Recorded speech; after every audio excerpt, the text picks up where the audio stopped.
Hello बच्चों, स्वागत है आपका फिर से मेरे चैनल पर मैथ्स ऑन योर टिप्स में।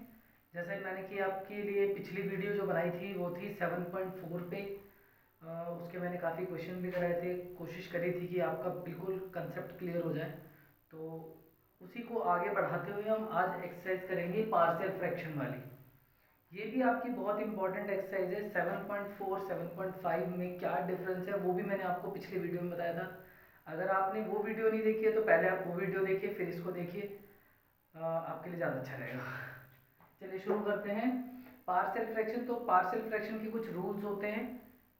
वो क्या, तो आपको ये चीज़ें पता होनी चाहिए। अगर कहीं पर इस तरह की इक्वेशन लिखी है, किस तरह की, इस तरह की कि ऊपर एक लीनियर फंक्शन है या फिर कोई कांस्टेंट है, के मान लेते हैं। कांस्टेंट मींस के, सी नहीं मान रहा मैं। कहीं आप कहोगे मेरे को कांस्टेंट की स्पेलिंग नहीं आती, आती है लेकिन के फॉर कांस्टेंट मानो। एल फॉर लीनियर फंक्शन और कांस्टेंट है अगर ऊपर और डिनोमिनेटर में कुछ ऐसा है x प्लस ए और x प्लस बी, इस तरीके से फैक्टराइज्ड है, तो आप इसको लिखेंगे इस तरीके से a अपॉन में x प्लस ए और प्लस b अपॉन में x प्लस बी, ऐसा लिखेंगे आप। अगर इस तरीके से है second equation, q for quadratic, q for quadratic, कोई भी क्वाड्रेटिक हो, जैसे एक्स स्क्वायर प्लस वन हो जाए या x square plus x plus one हो जाए, ऐसा कुछ। या फिर कोई लीनियर फंक्शन हो या फिर कोई कांस्टेंट हो और डिनोमिनेटर में कुछ इस तरीके का है x plus a, x plus b और एक्स प्लस सी। तो क्या करना है आपको, सेम ऐसे ही लिखना है, बस एक चीज और बढ़ जाएगी। ए अपॉन में x plus a plus b upon x plus b और plus c upon x plus c, इस तरीके से लिखना है आपको। ठीक है ना, क्योंकि ये सारे लीनियर फैक्टर्स है। थर्ड में अगर मान लो ऐसा आ जाए क्वाड्रेटिक हो और लीनियर हो और कांस्टेंट हो और डिनोमिनेटर में है x plus a x plus b का होल स्क्वायर, ऐसा। तो जो x प्लस बी का होल स्क्वायर है उसको तो ऐसे भी लिख सकते हैं x plus b x plus b, ऐसा नहीं करना है इसमें।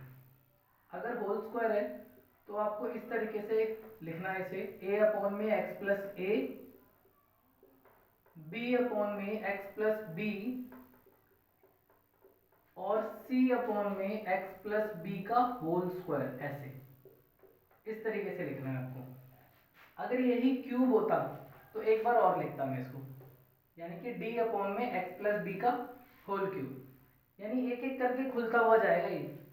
फोर्थ, अगर इस तरीके से है, ऊपर क्वाड्रेटिक है और लीनियर है और कोई कांस्टेंट है और डिनोमिनेटर में कुछ ऐसा है x प्लस ए और जो दूसरा फैक्टर है बेटा वो है क्वाड्रेटिक, ऐसा एक्स स्क्वायर प्लस बी, यानी ये तो लीनियर है और ये क्वाड्रेटिक है। तो ऐसी सिचुएशन में आपको लिखना है a अपॉन में x प्लस ए और प्लस, ये क्वाड्रेटिक है तो क्वाड्रेटिक के लिए लिखोगे B x plus c upon में x square plus B.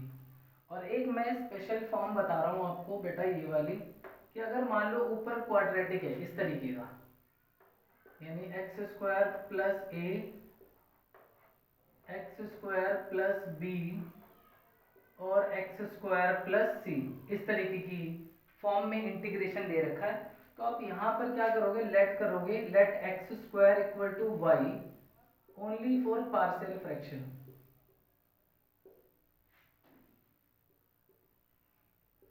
Only for partial fraction.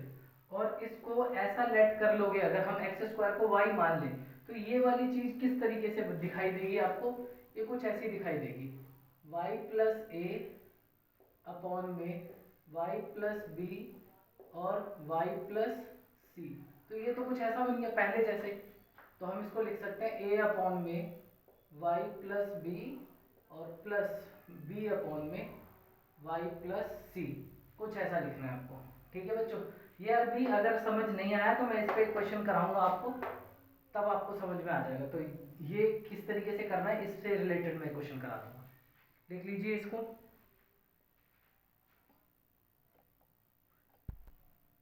Partial fraction का यूज आप तभी करेंगे जब आपका डिनोमिनेटर एक तो फैक्टराइज्ड फॉर्म में होना चाहिए एंड दूसरा डिनोमिनेटर रूट में नहीं होना चाहिए। अगर मान लो फैक्टराइज तो है लेकिन वो रूट में है, यानी कुछ ऐसा 1/√ऑफ x प्लस 1 एक ब्रैकेट में और x प्लस 2 दूसरे ब्रैकेट में, तब यहाँ पार्शियल फ्रैक्शन नहीं लगेगा, तब आपको यहाँ पर 7.4 ही अप्लाई करना है। तो ये वाली बात भी ध्यान रखना, पार्शियल फ्रैक्शन में ये दो लिमिटेशन है, एक तो डिनोमिनेटर फैक्टराइज फॉर्म में होना चाहिए तभी अप्लाई होता है एंड द सेकंड इज कि रूट में नहीं होना चाहिए वो फैक्टर। तो चलिए इसी पे क्वेश्चन लेते हैं, सीधा मुद्दे पे आते हैं बेटा, छोटे छोटे क्वेश्चन क्या ही करने। जैसे लिख दिया, यहाँ लिखा है cos x अपॉन में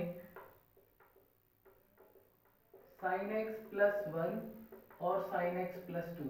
ये आपके एनसीईआरटी का ही है, नंबर थोड़ा बहुत इधर उधर हो सकता है बट ऐसा क्वेश्चन है और ये एग्जाम में आने के चांस हैं इसके, ठीक है ना। आसान है, बहुत ही इजी चैप्टर टॉपिक है ये। आप क्या करना है, चलो इसे थोड़ा सा और डिफिकल्ट बनाते हैं। मान लो क्वेश्चन ऐसा ना हो के ऐसा हो जाता, sin 2x अपॉन में sin x प्लस 1 और cos x plus 1, sorry sin x plus 2, ऐसा हो जाता। तो ये कर लो चाहे ये कर लो एक ही बात है, बस थोड़ा सा चेंज आएगा इसमें, वो क्या देख लेते हैं, इसी को देखते हैं। आपको क्या करना है, पहली बात तो इसको लिखना है 2 sin x cos x। अभी देखो पार्शियल फ्रैक्शन कहाँ लगेगा वहां मैं समझाऊंगा। पार्शियल फ्रैक्शन भी आपका वही चीज है जैसे मैंने बताया, अलजेब्रा में लगेगा तो पहले इसको अलजेब्रा में कन्वर्ट करना पड़ेगा मेरे को। sin x प्लस 1 और sin x प्लस 2। अब आप जानते हैं कि sin x का डिफरेंशिएशन cos x होता है, तो अगर मैं यहाँ से sin x को t मान लूँ तो ये cos x कट जाएगा, तो हम क्या लिखेंगे, let sin x is equal to t, तो इसका डिफरेंशिएशन cos x और dx is equal to dt, x वाली साइड पे dx और t वाली साइड पे dt, तो ये आ गया आपका dx is equal to dt upon में cos x। चलिए पुट करते हैं यहाँ पर, तो ये i की कुछ ऐसी वैल्यू आ जाएगी, 2 साइन को तो मैंने t माना तो ये बन जाएगा बेटा t, ये बन गया t इंटू में cos x divide by t plus 1 और ये हो जाएगा t प्लस 2 और dx की जगह आ जाएगा dt अपॉन में cos x।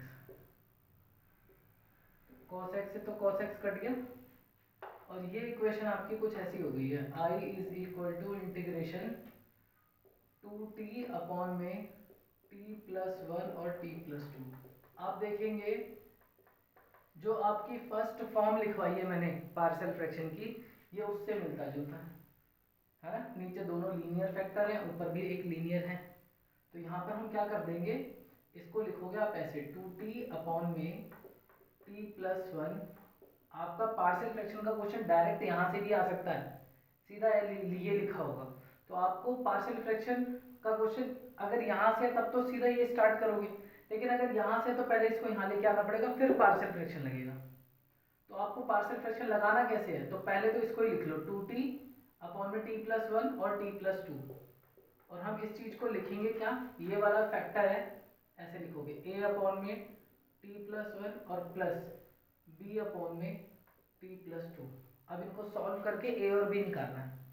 अब देखिए कैसे निकलेगा, ये तो हो गया 2t अपॉन में t प्लस 1 और t प्लस 2। आपको क्या करना है, इन दोनों का एलसीएम लोगे तो यही आएगा, t प्लस 1 और t प्लस 2, ये t प्लस 2 इधर आ जाएगा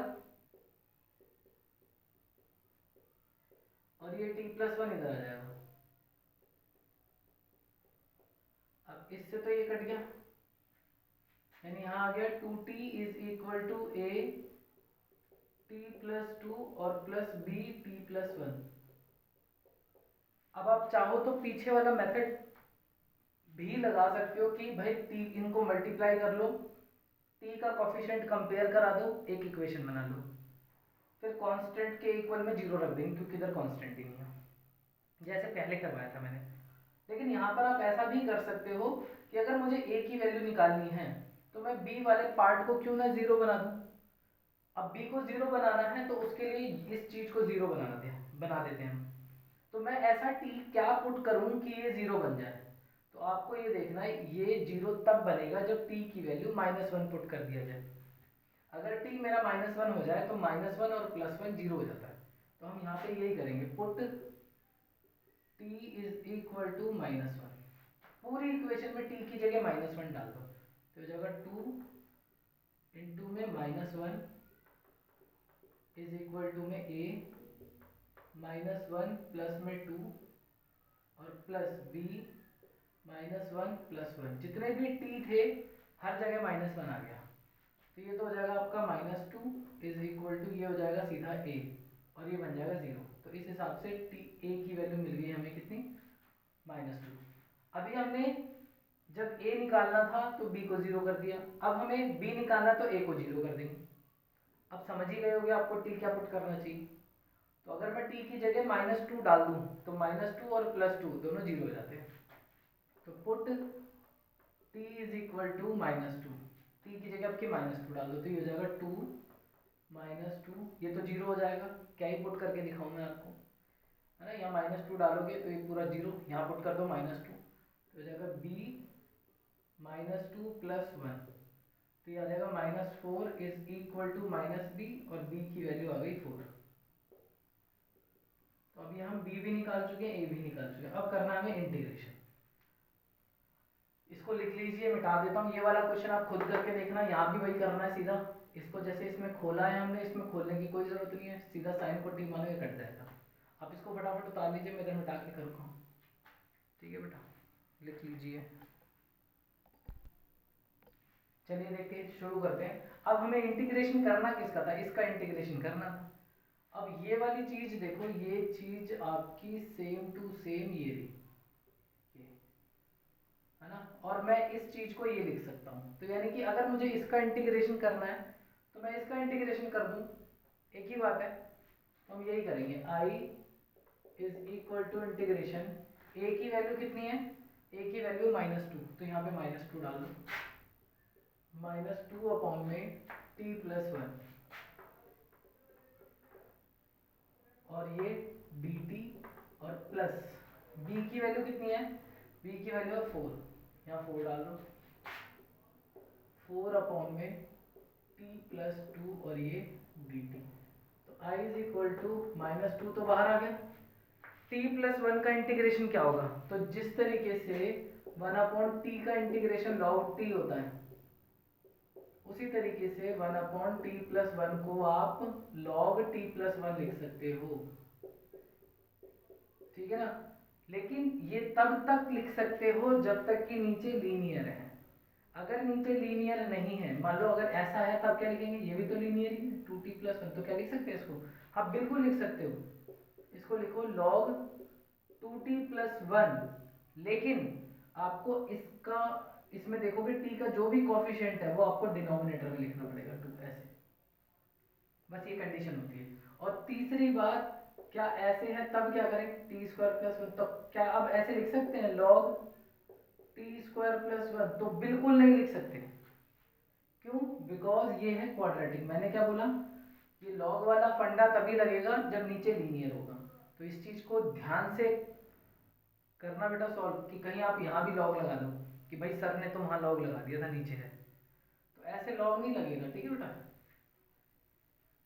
ध्यान रखना लीनियर होना चाहिए तभी आप लॉग बना सकते हो। मींस मैं यहाँ पर तो लॉग बना सकता हूँ, लॉग लीनियर है क्योंकि है, तो लिखेंगे log t + 1 और इसका कोफिशिएंट कितना है, 1 है, इसलिए नीचे लिखने की जरूरत नहीं मेरे को। ऐसे यहाँ पर हो जाएगा 4 log t + 2 और प्लस में c, दैट्स द आंसर। अब t की वैल्यू डाल देंगे यहाँ पर, i is equal to -2 log sin x + 1 + 4 log sin x + 2। ठीक है, लिख लीजिए इसको। चलिए शुरू करते हैं, दूसरा क्वेश्चन देखते हैं। अभी तक जो मैं करवा रहा था उसमें आपने देखा दोनों लीनियर ही फैक्टर थे, लेकिन अगर यही क्वाड्रेटिक हो जाए, एक क्वाड्रेटिक हो जाए, एक लीनियर हो जाए, तब क्या करेंगे, करवाया है अभी, बताया मैंने उसके लिए भी आपको। जैसे आपके लिए मैं कहना चाह रहा था कुछ ऐसा कि यहाँ पर तो है x+1, नीचे आपके है x-2 और x² + 2 और dx, ये है। अगर इसको करना है कैसे करेंगे, तो इसका पार्शियल फ्रैक्शन अभी मैंने बताया था आपको, लीनियर के लिए तो ऊपर जस्ट a आता है, लेकिन जो क्वाड्रेटिक होता है उसके लिए क्या आएगा, bx+c। तो हम क्या करेंगे, यहाँ पे लिख लेंगे बेटा x+1 अपॉन x-2 और x² + 2 इज इक्वल टू, इसमें लिखेंगे a अपॉन में x-2 और प्लस इसके लिए लिखेंगे bx+c अपॉन x² + 2 ऐसे। अब ले लो इधर एलसीएम, देखो क्या बनता है। तो ये बन गया बेटा x+1 अपॉन में x-2 और x² + 2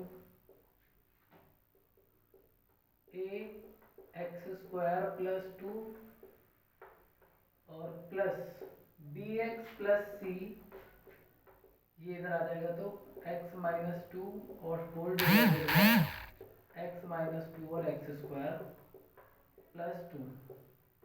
तो ये तो आपका कट गया इधर से इधर, क्या रह गया यहाँ से, सिर्फ x+1 और इधर से रह गया a x² + 2 प्लस bx+c और इनटू में x-2, ऐसा आ जाएगा।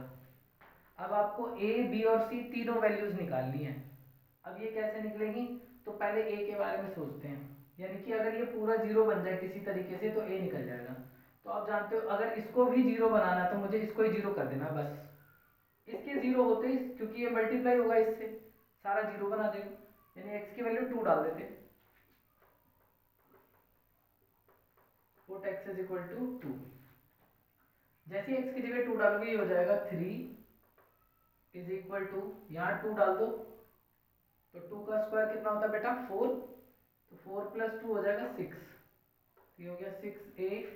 और ये वाला पूरा पार्ट जीरो, क्योंकि यहाँ 2 आएगा, 2 - 2 0 है ना, 2 - 2 करूँगा तो ये 0 हो जाएगा, और 0 को इससे मल्टीप्लाई करेंगे खत्म, यानी कि ये वाला पार्ट लिखो मत लिखो एक ही बात है। तो यहाँ से बेटा a निकल गया सीधा सीधा, क्या आपका 3/6 यानी कि 1/2, ये आ गया a। अब निकालना b और c, और अगर b और c निकालना है आपको तो बेटा इस चीज को जीरो करना पड़ेगा।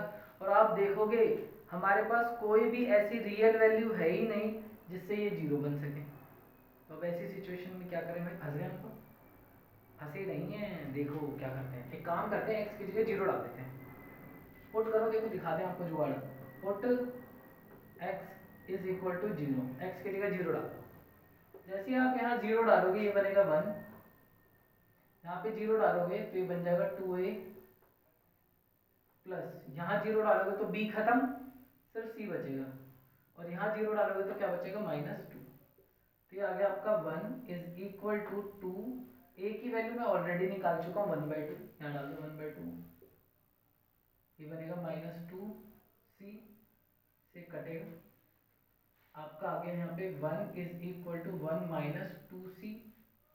2c को उठा के इधर भेजो, 1 को उठा के इधर, या फिर देखो इससे कट गया तो c की वैल्यू आ गई बेटा 0 है, c आ गया 0। ओ मजे आ गए, चलो कोई नहीं, बढ़िया है, c 0 आ गया। तो अब एक और चीज करनी है, अब b भी निकालना है। अब b कैसे निकाले, तो अब आपके पास जो मन करे वो पुट कर दो। एक काम करते हैं 1 डाल देते हैं, 1 पुट कर दो, a b और c की एक इक्वेशन बन जाएगी। अब मुझे c भी पता है a भी पता, उन दोनों को पुट कर दूंगा, b निकल जाएगा हमारा। समझ रहे हो बेटा क्या कह रहा हूँ, मैं कहना चाह रहा हूँ एक इक्वेशन बना लो।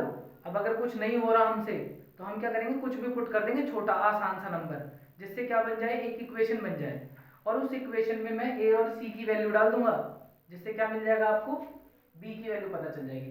तो पुट करते हैं, पुट x = 1, x की जगह 1 डाल देते हैं, यहाँ 1 डालो, ये हो जाएगा आपका 2 = यहाँ 1 डालो 3a,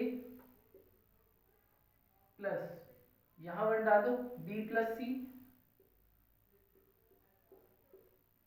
और यहाँ 1 डाल दो तो -1। तो ये हो गया 2 = 3, a की जगह 1/2, प्लस ये b और c की जगह 0, यहाँ अगर 0 डालूंगा और -1 से मल्टीप्लाई करूंगा तो ये आ जाएगा सीधा -b। तो ये हो गया आपका b, तो इधर ले जाओ, 2 को इधर ले आते हैं, तो b इधर माइनस है, उधर जाके प्लस, और ये बेटा 3/2 और -2। 3/2 का मतलब होता है बेटा 1.5, और 1.5 में से 2 गया तो आधा, b की वैल्यू आ गई -आधा, यानी -1/2। समझ गए?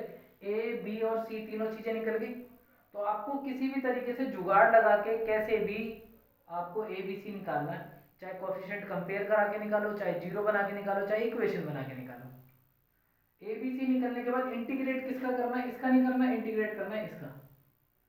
क्या लिखेंगे? नाउ, अब नाउ चला देते हैं। Now i is equal to a की वैल्यू है हमारी 1/2, 1/2 divide by x minus 2 dx, और प्लस, अब इसका इंटीग्रेशन, b की वैल्यू कितनी है? -1/2, और x, c की value 0 divide by x² plus 2 और dx।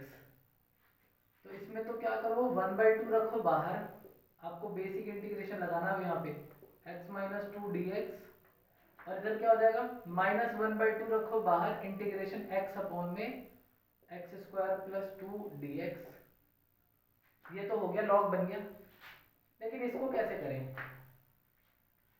कैसे करें? दिमाग लगाओ।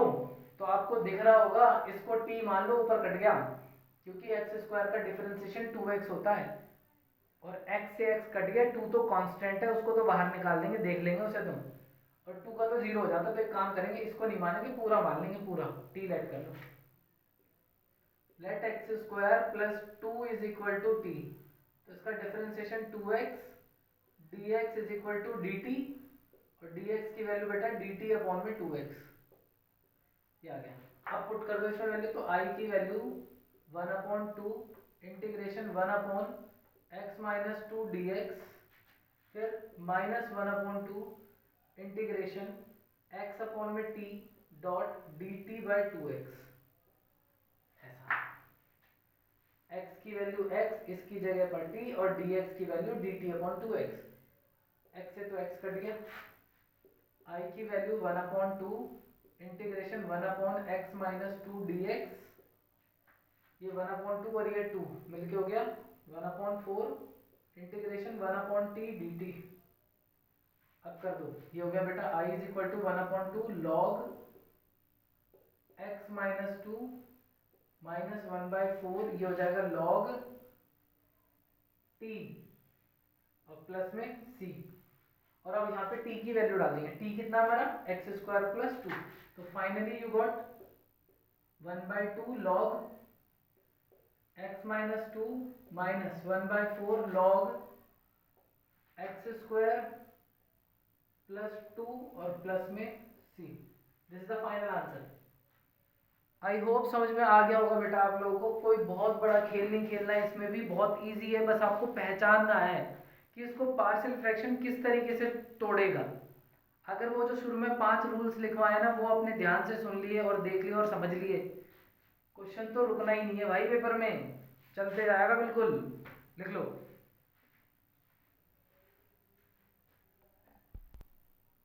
चलिए देखते हैं last third question partial fraction पे।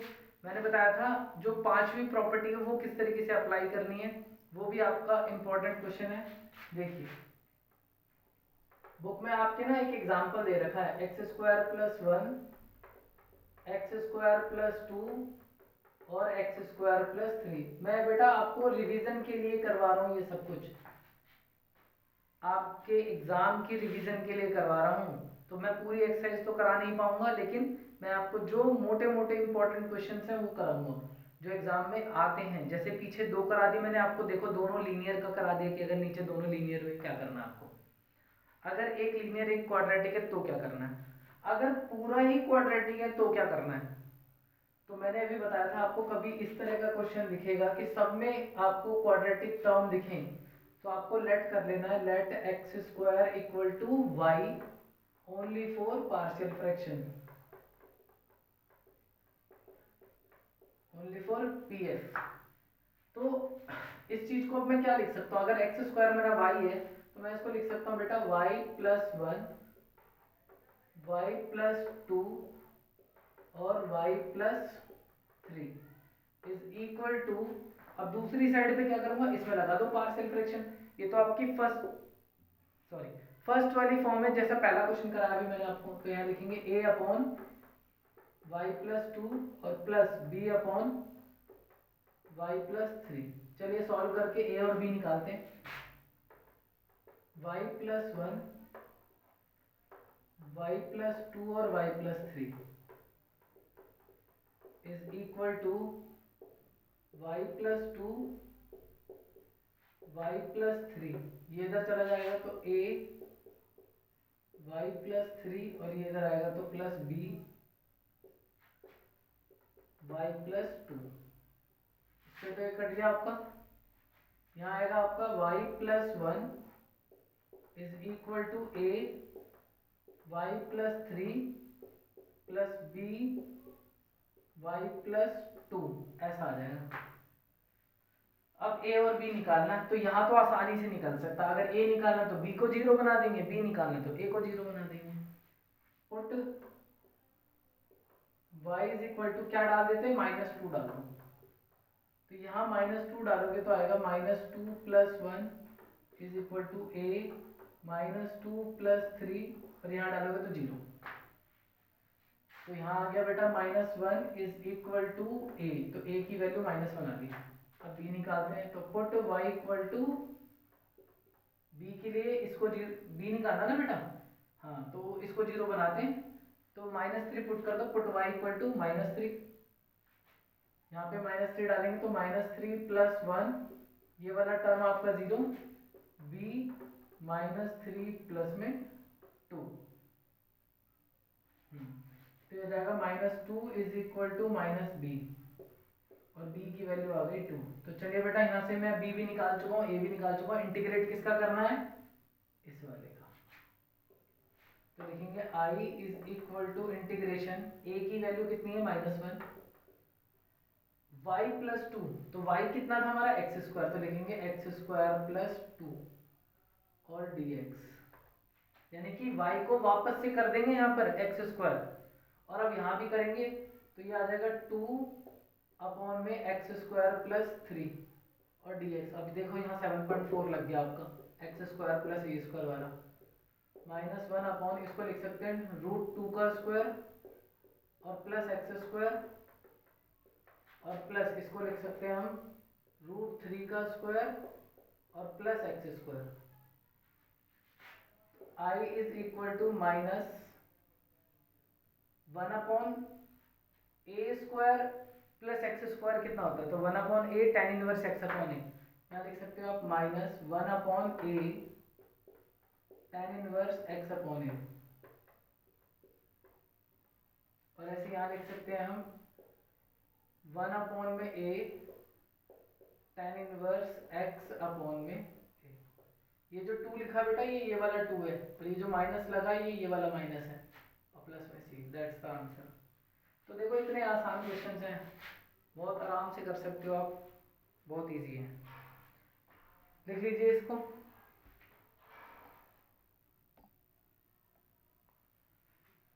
और इसी के साथ पार्शियल फ्रैक्शन भी आप करके देखना, ऐसे ही क्वेश्चन है, बहुत ज़्यादा डिफिकल्ट क्वेश्चन है नहीं पार्शियल फ्रैक्शन में। हाँ यहाँ पर एक इम्पॉर्टेंट बात ये बताना चाहूँगा आपको, आपने लिख लिया होगा शायद, ये नहीं लिखा होगा तो आप वीडियो पॉज करके लिख लें।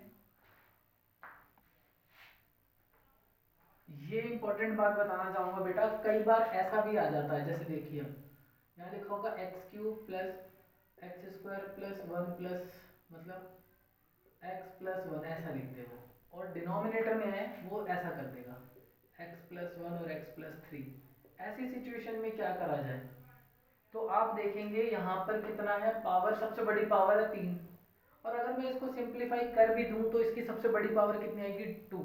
यानी कि यहाँ पर हो क्या रहा है, degree of numerator is greater than degree of denominator है। तो हम ना जब इंटीग्रेशन पढ़ते हैं शुरू में ही एक रूल सीखते हैं कि कभी भी ना ऊपर की डिग्री नीचे की डिग्री के ना तो बराबर हो और ना बड़ी हो।